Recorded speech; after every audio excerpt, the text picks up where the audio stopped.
Today, I'm in conversation with Mark Bainbridge, a very experienced senior marketer with a career spanning over 30 years. From working with the British Army to a plethora of startups, Mark shares some highlights of his career with me, and also why his most recent venture, Dragonfly AI, could be the answer to all content marketers' prayers. So Mark, I've just been looking through your LinkedIn profile and gone back a few years and noticed that you were, for around 10 years, the CMO for the British Army. That sounds like a really interesting role. Could you tell me how you ended up with it and, what did you do as part of that? And was it any different to the kind of roles you've had subsequently? Wow, it was a fantastic 10-year period. I have to say, looking back on it, I think probably one of the career high points that I've had. How I got into it, it was a chance ad, I think, in the Guardian back in the day. It was probably circa late 90s. Yeah, no. So I started for them looking after regional territory. It's the first time they'd actually brought civilian marketing professionals into the sort of civil service MOD mix. So we were a bit of a kind of a test case, to guinea pigs, if you like, to see whether it was likely to work. I looked after an enormous patch of the UK, which went from Cumbria across Wales and down into Cornwall. And I did that for about 10 months. And it was really interesting because, of course, it was a reasonably well-funded activity. Army branding, army recruitment and corporate communications is a very significant part of their agenda. Obviously, they need to fill the business with lots of really good quality people. But also, at the time, we were wrestling with a number of sort of wider political issues, ultimately leading into something called Optelic, which was the move into Iraq initially. So there were lots of really interesting drivers. So it was a unique marketing role in the sense that it was unlike anything I'd ever done before. But actually bringing the disciplines of marketing to a business like that was phenomenally interesting. It took about 10 years ultimately to kind of build a total sort of network solution. But I did 10 months out in the sort of what they call Wales and the West, which strangely included the Northwest. And then I spent another probably 9 years running it from the centre. And they previously had a full army colonel running it, who was a lovely chap, but not a marketing professional. And, I came in and sort of lifted the lid and thought, goodness me, we've got quite a lot of work to do. So incredibly well funded, an amazing client in the sense that they are by nature brave and able to take calculated risks. So we were able to do some really interesting stuff. And it was everything from the high street recruiting offices to the above the line TV campaigns and everything that sat between in terms of the digital context. So an amazing 10-year period. I worked with some phenomenal people as well. And were you actually reporting into people within the army? Yeah, I formed up part of what was called the ATRA Recruiting Group Board, which the Army loves its kind of committee titles. It probably had an acronym as well, which I'm afraid I can't remember. But Yeah. basically, I was the only civvy on a board of gnarly old sort of officers, basically, and they were great. I mean, they respected me for my professional creds, and I respected them for theirs. I mean, really incredible collaboration. I mean, I worked for, I think, 5 or 6 different commanders of the organisation during that period, because obviously they rotate every couple of years, and I was the continuity. So I had 10 years of knowledge ultimately about what worked and what didn't work so well. So yeah, I became quite a significant part of that world. Very hard to leave ultimately, but I thought 10 years doing something, it was probably time for a bit of a change. Almost since that time, I won't say it's been exactly that time, but you've now been involved in a number of startups. I could almost say that you're a prolific founder of startups. So what's the attraction of doing that? Well, I spent 30 years ultimately brand side and enjoyed it all in different ways. But at the end of the day, brands are set within fixed tram lines. You have an operating context where you can do some amazing work, but ultimately you can't change the color of it and you can't change the ultimate direction of travel. With a startup, it's completely different.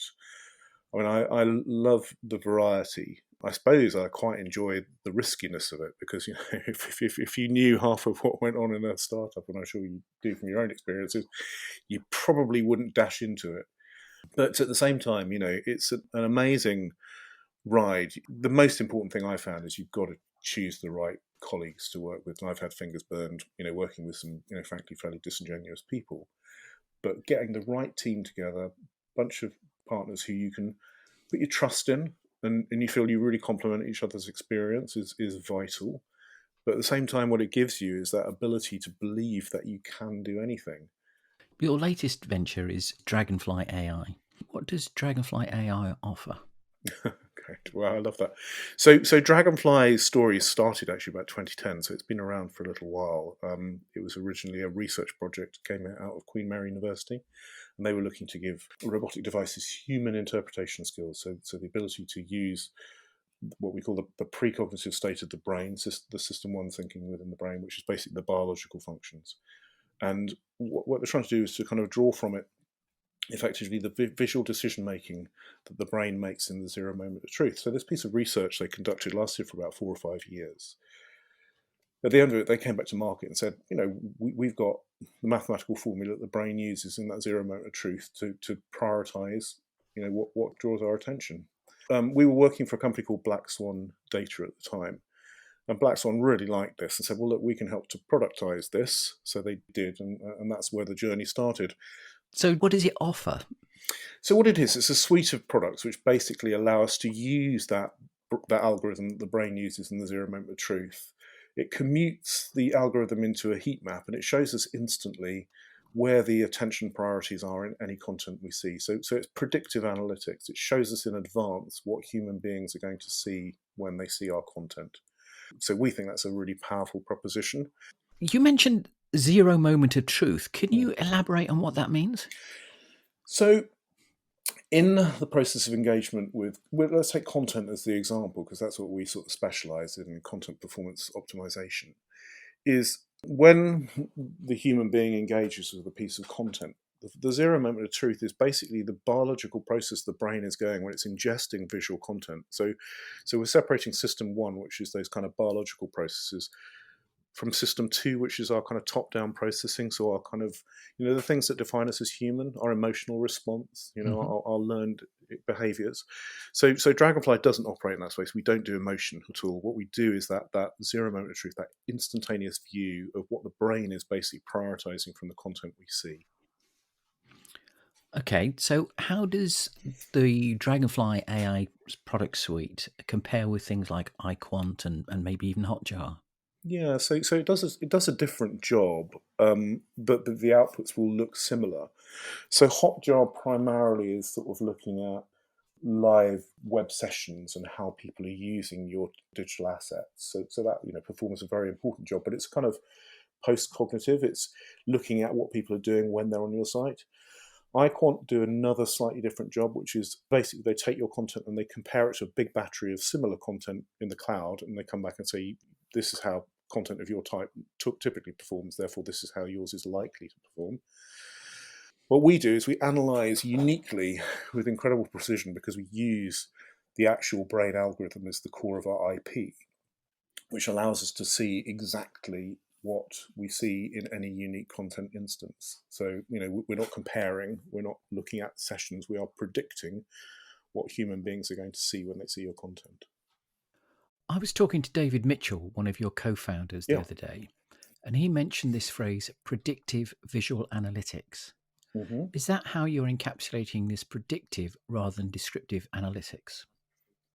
Yeah, so I think what our differentiation is really is we can see in advance using this formula, because we know this is how the brain kind of processes content, basically what we're going to see, as opposed to looking at what people are telling us they've seen, or how typically similar examples influence the way that we're likely to respond. So we're quite different in that sense. It's interesting that you mentioned in your last couple of sentences that you don't do emotions, or you don't, I think that was the phrase that you used, don't do emotion. Yeah, we don't do emotion. But actually, visual cues trigger emotions. So They do. if you say you don't do emotions, where do you kind of stop from a point of view? Because I would say that anything on a page will trigger an emotion of some sort. Yeah, so in this notion that we're predictive, we analyze. You're listening to the shortened version of this podcast. To listen to the full version, visit your favourite podcast player and search for Webtrends Optimize or The Big Lift.